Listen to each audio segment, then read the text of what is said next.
కొద్ది దూరంగా ఉన్నాయి, కొద్ది దూరంగా ఉండండి.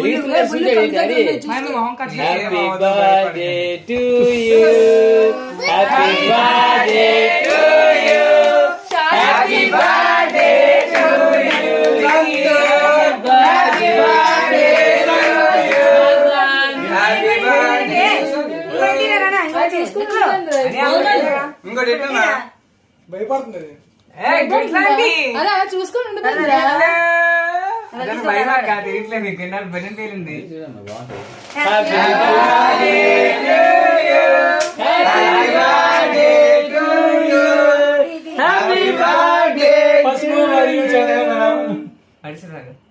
జాతి బట్టలు మోహన్ భాయ్ కదా